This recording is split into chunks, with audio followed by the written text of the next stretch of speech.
everybody, happy Friday. I just want to continue my memories from yesterday. I was talking about my early teens. I was going to say mid teens, they're my early teens. And I was talking about my exchange to France when I was 15. I went to a place called Valence, which is in Grenoble, and it was amazing. And I went to stay with this beautiful girl called Aude and her mum and dad in this beautiful big house, like a castle, a stronghold. And it was absolutely stunning. Acres of land, fig trees, sunshine, spiral staircase, several floors, absolute dream place to be. So I went there with my two friends from my area that I started hanging around with as a teenager at age around, I don't know, I think I was 13 when I met them. So it was one of the girls, it was her mum was friends with one of the French mothers. So I definitely got the lucky kind of place. I lived in this. I've always dreamed of being like a princess and living in a castle, and my mum used to say, you're the poorest millionaire I know, because I used to always say to my dad, why don't we live in a castle? Why aren't I a princess, and why aren't we rich, and all that kind of thing. Sorry, I'm just turning this heated thing down because it's absolutely I'm beginning to burn here. So I went there anyway with the three of them, and they were homesick and I wasn't. I was literally just loving every moment of it. They were really nice people. I was a pleasure to feed. I ate everything they put in front of me. I didn't question it. And I was just a very grateful kid. I really was interested in everything they were telling me culturally, and it didn't matter whether we went out or we didn't go out, or we just sat in the garden, and what time breakfast was, what we had for breakfast. I enjoyed every second of it, and I really dreamed of that place. And I say that because there's a very significant story connected to it.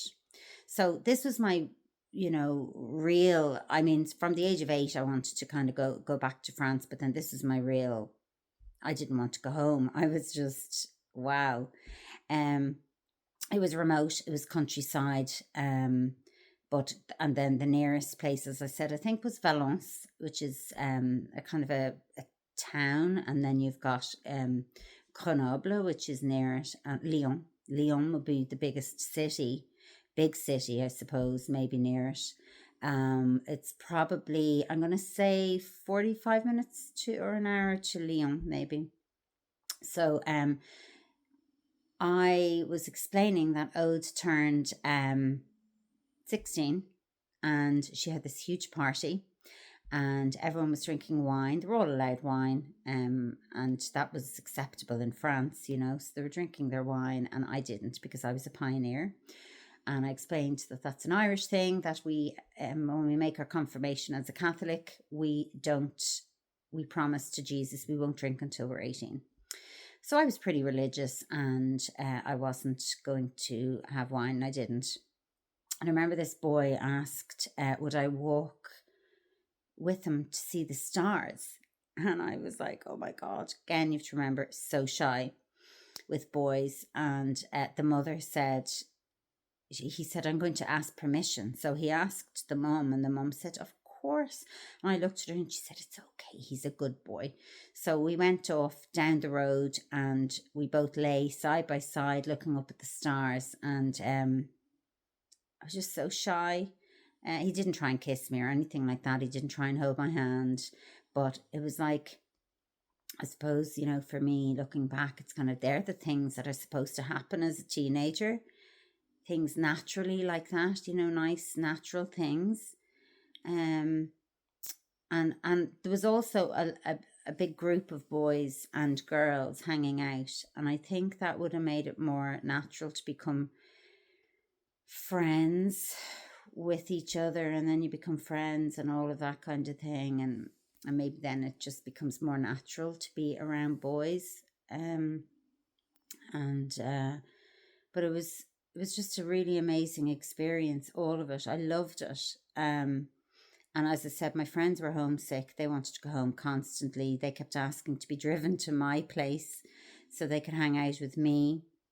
And it really had a profound effect on me in the sense that the parents were just so amazing. The mother, I adored her. And the girl was a little bit, she was the youngest and she was the only girl. And she was Rilla Daddy's girl, and she was not spoiled, but she kind of, you know, got her own way a lot. And remember, she wanted to go to a disco because her brother came from Lyon. He was in university or something, and he came and he said, I want to take her to the, nightclub. And the mum, she was dying to go to the nightclub. I mean, the idea just petrified me. I was like, oh my God, going to a nightclub with all these older people. And she saw the fear in my eyes and she said, no, you're not going. And like, Oda was a bit annoyed with me. She didn't say it, but she was kind of like, she was very mature for her age, very mature. She had a boyfriend. He used to stay over. He was gorgeous looking. His name was, they called him Elvis. Unel was his name, Lionel Unel, and he was local, and he was the one with the motorbike, and he was like a movie star, and that was her boyfriend. And so we went out one day anyway. I want to tell you this bit about it. It was kind of, we went out one day, a few of us, I think it was the three girls, the three Irish girls and the three French girls. And I don't know where we went, but we were dropped off somewhere and we went to this forest or something. And we were in the forest and we're walking along. And now remember, I'm 15. My dad died when I was, a couple of years previous to that. And I remember starting to just get a little bit quiet and thinking about my dad. And I don't know, I must have said to them, I'm thinking about my dad, or maybe I didn't, but I needed space. I needed to be on my own. And I kind of just, they were all chatting and laughing, and I felt this overwhelming sadness, and I needed to just maybe pray or be on my own. And I went kind of behind this tree, or I just kind of went around this tree, and I just sat there for a few minutes on my own. And when I came back out, they were gone. Gone. I mean, gone. Not sight nor sound. And it was scary because that was around, it was very sunny and very hot, and it was around 2 p.m. And I walked and walked and walked and walked, and it got a little bit colder, a little bit colder. It got a little bit darker, a little bit darker. And I tried to get into, there were fields, and I tried to climb into a field because I could see a house way in the distance, and I tried to get into this field. And as I was getting into this field, all these German shepherds came up and started barking at me. And I mean, they were viciously barking at me, so I was afraid of them. So then I went further along and I saw another house, and there were guard dogs there. And the house again was in the distance. So it was remote. I don't know where I was. I was walking around. And hours went by because I was rescued, obviously, because I'm still here. So I was rescued after midnight. And there were helicopters, not one helicopter, several helicopters. I could then hear my name. And it was the brother found me, but there were loads of people looking for me. I mean, lot of people. I went out onto the road where they brought me out, and the whole road, there must have been, genuinely 20 police cars. Crowds of people all looking for me. And I remember we went back to there was this woman there, and she was Ode's friend's mum. I didn't know this at the time, but apparently she was an alcoholic and she was drunk, and she kept crying and saying, and she kept hugging me and, oh my God, you're beautiful and you're great and it's fabulous, we've saved you and all that. I mean, she was in bits, but I thought she adored me. I thought, this woman adores me. She's so distraught. It's, oh my God, she was so worried about me.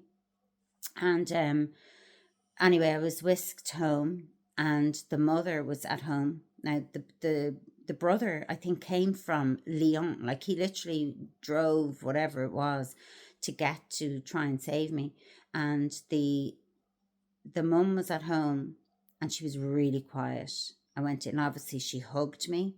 She was crying, like, very quietly, and she was really like, and the next day I got up and I said to the father, I will always remember this. I'm so sensitive and I remember this so well. I said to the father, the mother wasn't up yet, and that was not like her. She was up every morning at 6 or something, and we'd get up at 7.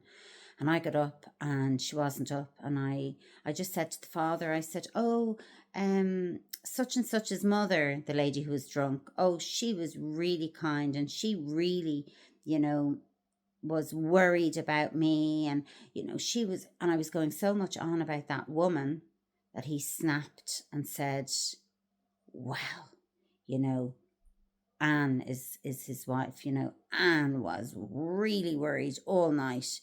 She didn't sleep a wink and she is distraught. She was crying all night. Excuse me. And apparently what happened was that there was a rapist on the run. There was a guy going around raping in that particular forest for weeks, and they couldn't catch him. I don't know if he'd murdered people or whatever, but it was a huge investigation. And then when I went missing, and I suppose I was a foreign girl and, in the care, and they just couldn't find me. They were absolutely, it was shocking. Now I've got lost a few times. I got lost in another forest when I was 8. When I was in France, Mum sent me for water and it started raining and thunder and lightning. And my brother sent me back. He said, you go back and get, I don't know, a bucket or something. And I knew I shouldn't have gone back because I knew I'd get lost. And I got lost. And they couldn't find me for hours either. And I was caught, I mean, hours later, dishevelled and full of muck and, just really bad. And my mum was in bits. But that was anyway one of the thing, like that was just a thing that happened, right? I got lost. God loved them. They were beautiful. Anne and Pierre were the mum and the dad.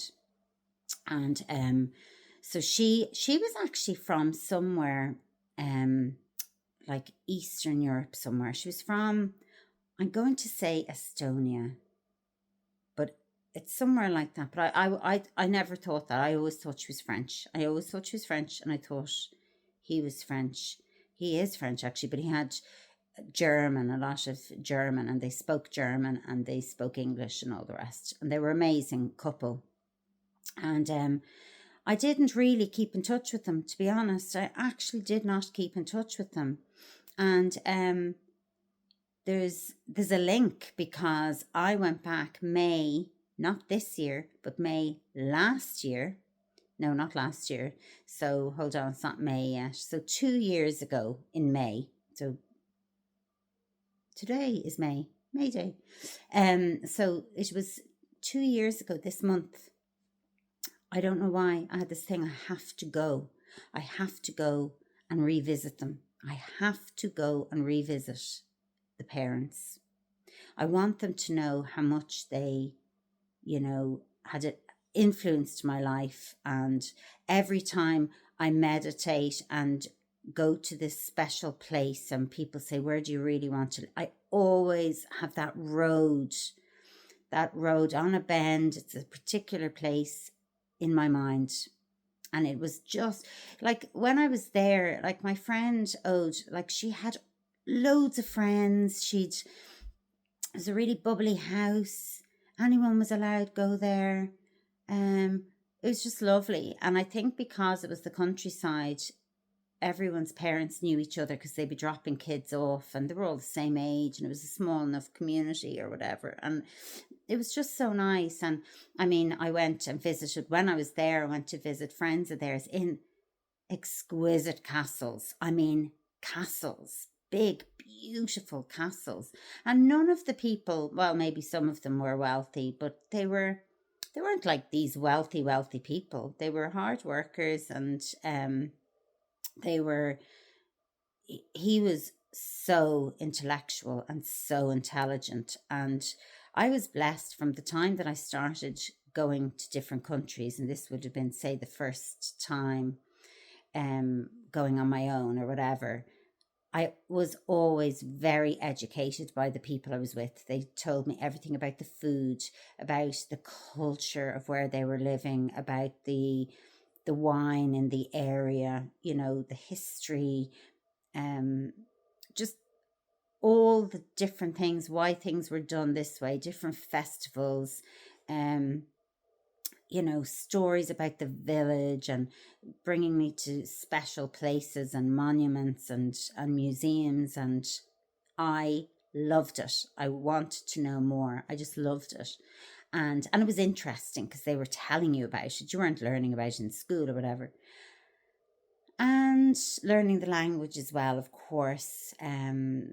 You know, they did speak a lot of English to me, in fairness. I think people do that, they practice their English more so. But anyway, I was learning enough. And so I decided to go back 2 years ago. And I think it was all to do with COVID and, you know, me deciding I don't know what to do with my life and blah, blah, always the same thing. So I just said, you know what? Because I usually go on holidays. I always go on my own. So I kind of go to Spain or whatever, and I go to different things. And I do meet friends when I'm over there and whatever. But I decided to go back, and I did. So I went back and I flew into Lyon. And Ode was my friend on Facebook, see. And at Christmas we exchanged, she put up this photo of her mum.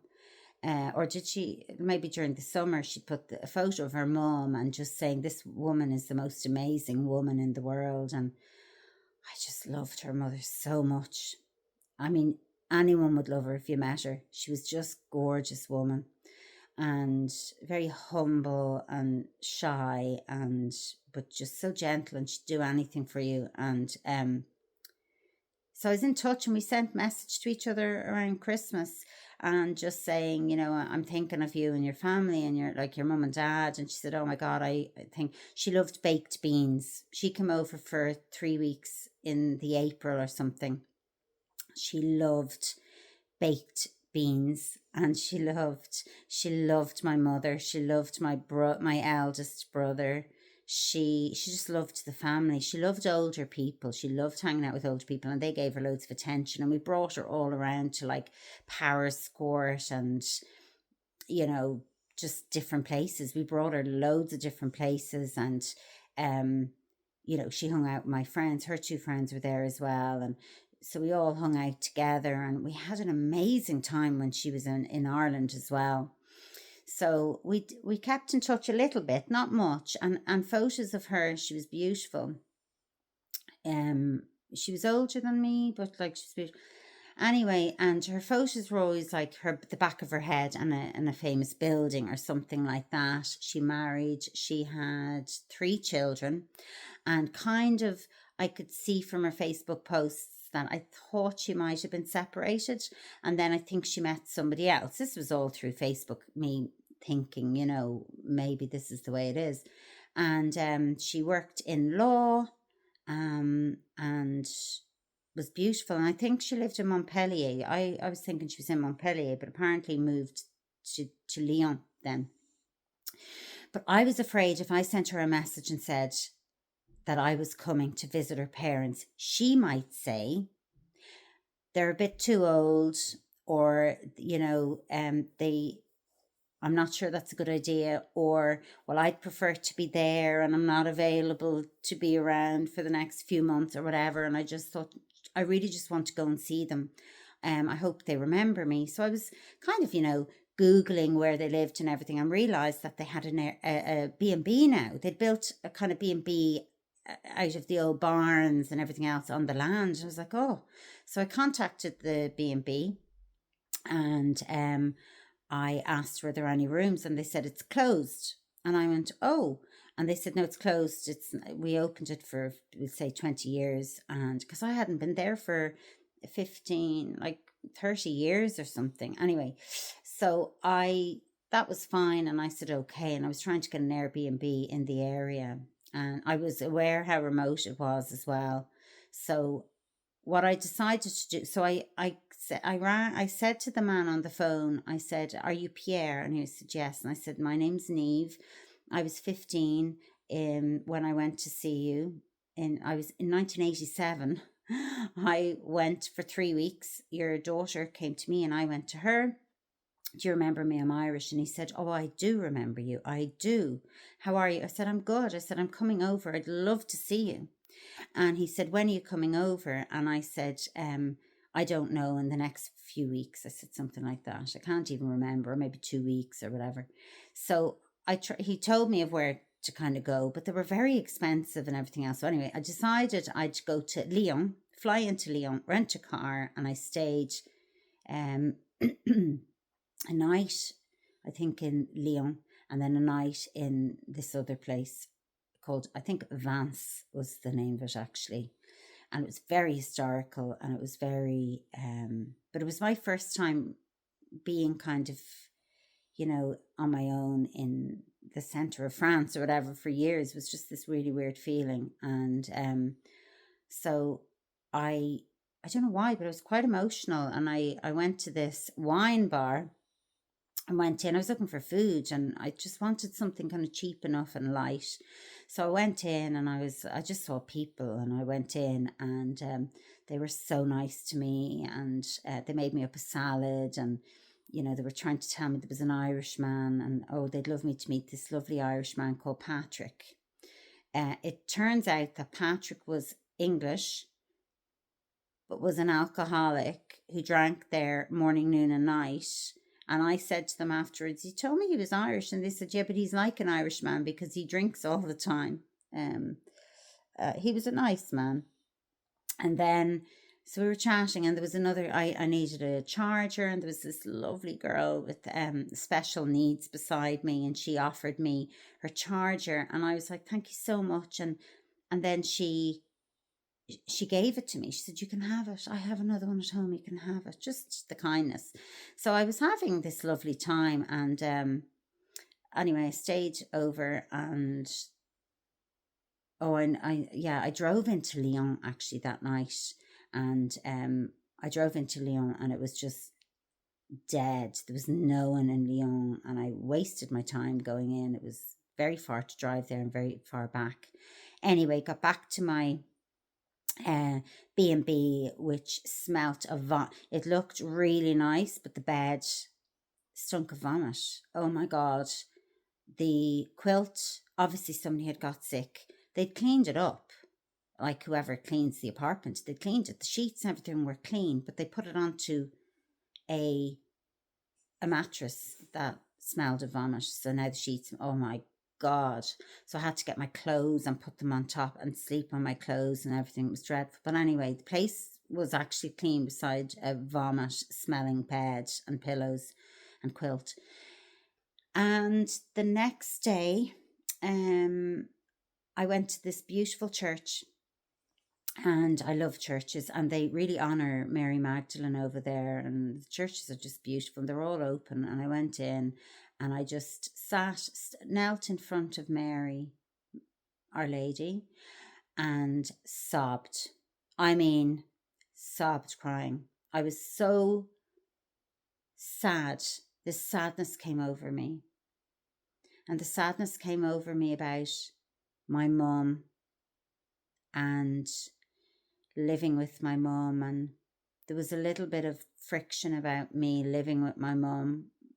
My family didn't really want me there, but my mum did, and I was hurting, and I was missing my mum because I was away from her now. I was in France, and always missed her when I went away. And I was ringing her all the time because my aunt was staying with her, and I'd ring her, "Hi, mum," blah blah blah, and just this sadness. And I love Our Lady because she, I always feel she's like she's a real mother, and she holds you and she protects you. And then, I always pray to Mary that I'm a better daughter. I want to be a better daughter to my mum. I really want to be a good daughter, and I just love that motherly thing with Our Lady. So I remember just sitting there and sobbing. I mean, probably for an hour. And then I went back to that wine bar place. I was looking for it, couldn't find it, went into the church, came out of the church, and it was right in front of me. And went in, and they were like, "Are you okay?" And I was like, "I can't stop crying. I don't know what's wrong with me. I miss my mom." And she gave me coffee, and I had breakfast there. And the guy Patrick came back, and everyone was chatting to me. And I said, "I just wanted to say goodbye to you all because I'm leaving." I mean, I was there a night, but anyway, and said goodbye and everything else. And that was lovely. I stayed with them for about an hour. And then I left, and then I drove to, I'm trying to think what I did. Did I drive to Lyon? No, I drove anyway to Ode's parents' house. So on my way there was this song, Là-bas. It's called Là-bas. And that came on. Oh, all these songs came on. And I cried and cried on my way there. And I was thinking of when I was 15, and I was thinking of like the innocence of my life, the dreams I had, the hopes I had, all of that. And, that it was the very beginning of my life, age 15, the very beginning. It was all there, this beautiful place, this absolutely beautiful place. And my dog's going to bark now because the cat's come into the room. And so I was just emotional. I was an emotional mess, really, because it was bringing up a lot of memories. And I drove there anyway. And when I pulled into near enough the village just before where they were, there was a church, and it was open. And I'm thinking, is that the church I used to go to mass in? Went in and said a prayer again.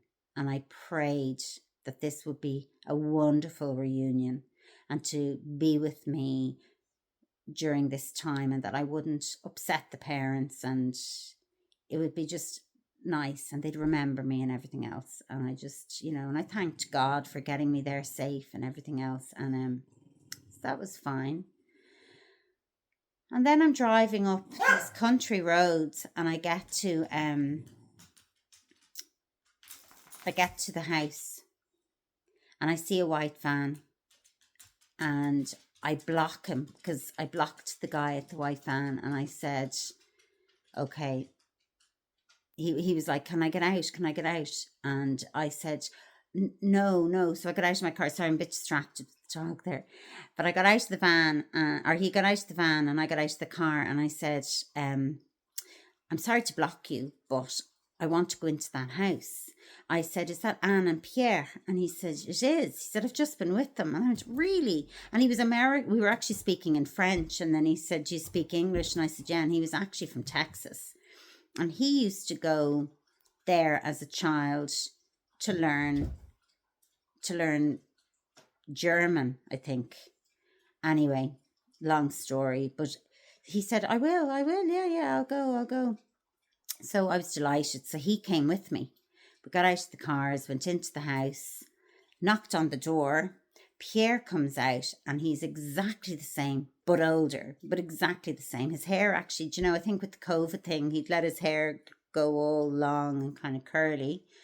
And we were used to that at that stage with all the new COVID looking people, we all became kind of hippie. Well, I know I did. So he opens the door, and I went, "Pierre, it's Neve, the Irish girl." And he said, "Hello, And then the man explained. And then I said, I want to take a selfie. I was here with, I said, I want to take a selfie of you and me here. I said, I have to let him out to the toilet. So hold on, I'll pause